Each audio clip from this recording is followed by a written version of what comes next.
సిరిసిల్ల పట్టణంలో Razakar cinema unit సందడి చేసింది. రజాకార్ మూవీ సక్సెస్ కావడంతో అందులో నటించిన నటులు చిత్ర బృందం వేడుక చేసుకున్నారు. 2.5 ఏళ్లు కష్టపడి సినిమా తీసి రజాకార్లతో తెలంగాణ ప్రజలు ఎదుర్కొన్న ఇబ్బందులను డైరెక్టర్ కళ్లకు కట్టినట్టు చూపించారన్నారు.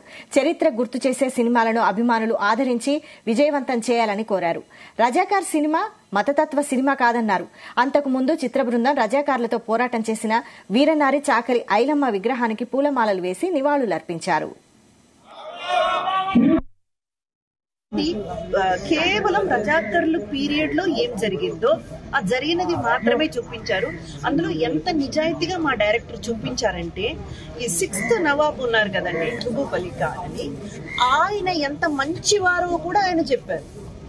7వ నవాబ్ వచ్చేసరికి, ఉస్మాన్ అలీ ఖాన్ దగ్గరికి వచ్చేసరికి ఆయన ఎంత ఇలా ఈయన క్యారెక్టర్ చేశారు, కాసిం రజ్వీ క్యారెక్టర్. సో వీళ్ళని తీసుకురావడం గానీ, వీళ్ళ చేత ఆ పనులన్నీ చేయించడం. సో మంచివి చెప్పారు, చెడ్డవి చెప్పారు. ఎందుకంటే ఇక్కడ అబద్ధం చెప్పలేరండి, ఎవరు కూడా చెప్పలేరు. మా డైరెక్టర్ గారు అయితే చాలా నిజాయితీగా ఉన్నదే చూపించారు.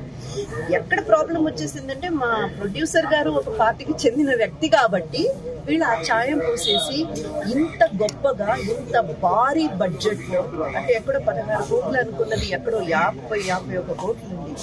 ఏ ఒక స్టార్ కాస్ట్ లేకుండా, పెద్ద హీరోలు లేకుండా, పెద్ద ఒక ఏమంటారు ద సో కాల్డ్ క్లీషేస్ ఏమి సినిమాది ఏమీ లేకుండా అంత బడ్జెట్ పెట్టి మనందరికీ ఈ చరిత్ర తెలియాలి, దీని గురించి. రజాకార్ అంటే మత చరిత్ర కాదు, గత చరిత్ర, ఘనమైన చరిత్ర, మన చరిత్ర.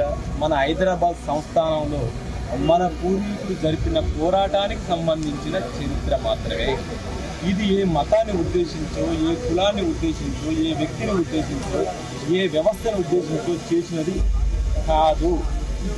అది ముఖ్యంగా ప్రజలు, మీడియా వాళ్ళు అందరూ కూడా గుర్తుపెట్టుకోవాల్సిన విషయం. ఈవెన్ పార్టీలు కూడా, ఏ పార్టీకి సంబంధించిన చరిత్ర ఇది కాదు. మీరు సినిమా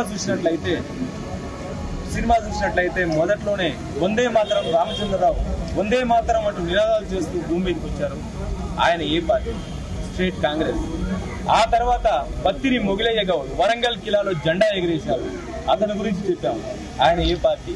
ఆర్య సమాజ్.